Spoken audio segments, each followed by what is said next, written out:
Time for another edition of Shelton City Council Looking Ahead with City Manager Mark Ziegler. And Mark, coming up on Tuesday, it's a study session. 2 items. Top item, you're going to have to explain this to me because it says property maintenance code, and there's more to it than just plain old property maintenance, right? It probably doesn't best describe the totality of the program. So, as most people know, the city has building codes, and those are adopted through the International Code Council. Those are adopted by the state of Washington, and then all the local jurisdictions adopt those as well. We've recently adopted the 2021. It's always in a lag. Don't ask me why. But we adopted the 21 codes that will take effect in March. So there's portions of this code that address plumbing, electrical, mechanical systems, structural, and all those things. But we also have part of the code that's the property maintenance code. And that's something the city has not adopted. And it's not adopted by all cities, but there are a number of cities that have adopted this over the years. And so the council's asked for a presentation on this that would, I guess, just further explain what the property maintenance code does, how it would be imposed within the city of Shelton, what the benefits could be by imposing. And I think the true intent of the property maintenance code is to preserve properties so they don't go into either blight, where they affect surrounding neighbors and neighborhoods in totality, or they actually end up degrading to the point that an abatement has to occur, or there's so much work that has to occur that the structure, might not be salvageable, frankly. So a lot of that is the envelope of the structure, is the roof sound, does it not leak? Are the windows intact? Does it have this sounds a little draconian, but is it painted, frankly? And it's not the color, it's not if there's a bubble or a chip or whatever, but seriously, it's just raw wood, right? Essentially, you have this structure out there. It's just open to the elements. It's absorbing moisture. We're in Shelton, Washington. We have moisture, especially in the last few days.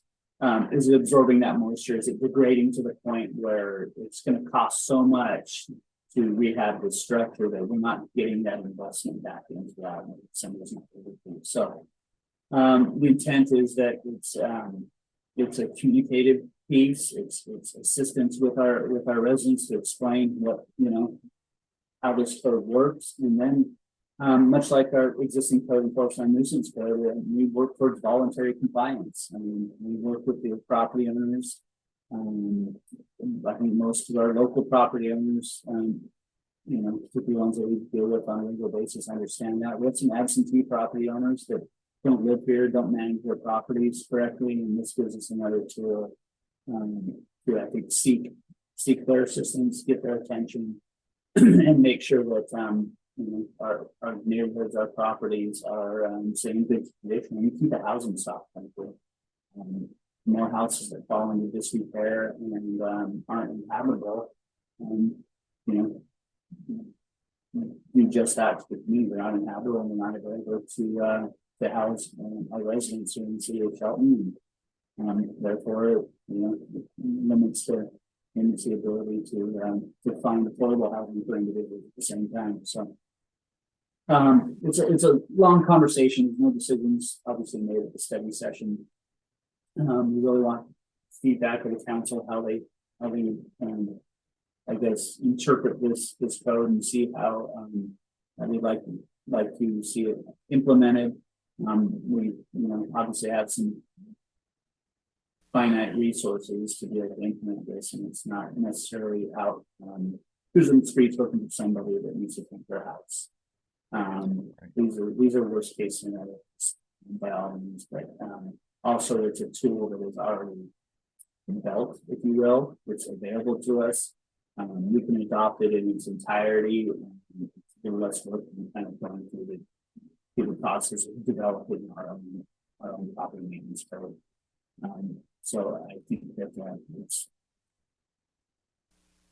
it's much more serviceable, I guess, as written by the mentioned. Thank you. Hope to have some good feedback. We certainly would have some public process if that's a direction the council wants to go at a later date. So we can have feedback from the community and how they're anticipating this affecting them. So your other item is a height limit discussion, kind of just starting that conversation. So I'm gonna throw you on the spot here. What is the height limit in the city? Well, it's different based on the zoning code. So in our residential zones, neighborhood residential zone, it's 35 feet. So it's about 3 stories. You can get close to 3 stories in the residential zone. In our commercial and downtown zones, I think it's at 45 feet. So it's not real high. As we get to, as we want to build density and as it becomes cheaper to build up rather than out, as property that, the actual raw land values increase, we need to provide those opportunities for our community to invest as such. We want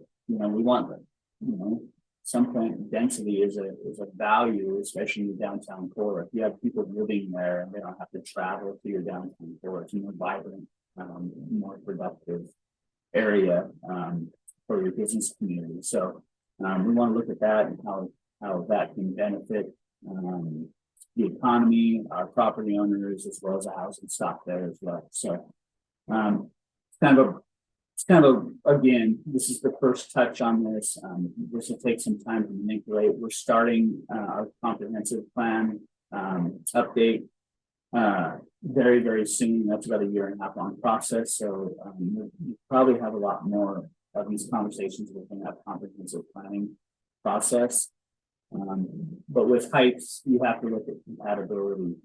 You allow a 60-foot structure in the residential zone where you might already have a lot of single family residences that are Rambler styles, right? And then you put a tall structure next to it. How does that impact the existing property owners? How it is designed? How are they designed? You do a modern steel and glass structure right down Railroad Avenue. How does that fit into your community? So when you talk about these height limits, you also have to talk about these other things that should be considered, like design, you can set them back from the street. So the first story might be to the street frontage or at least the property frontage, and they step back. So it gives, some more interest to property, and it doesn't kind of, really narrow down the street like you see in Seattle, where it's just kind of, whatever it is, 100-story buildings lining the sidewalk, and you never see the sun basically. So those are all things that need to be considered. I think there's a benefit to that if we want to have some of the commercial development that we're seeking, like a hotel or something like that. They'll want to go a little higher than the standards allow at this point. So there's certainly some economic development benefit there too. So. Okay, so the conversation begins on Tuesday night during your study session in the courtroom at the Civic Center. You can get on the Zoom and, listen in, or you can watch on the city's YouTube channel. Thanks, Mark. Yeah, thank you.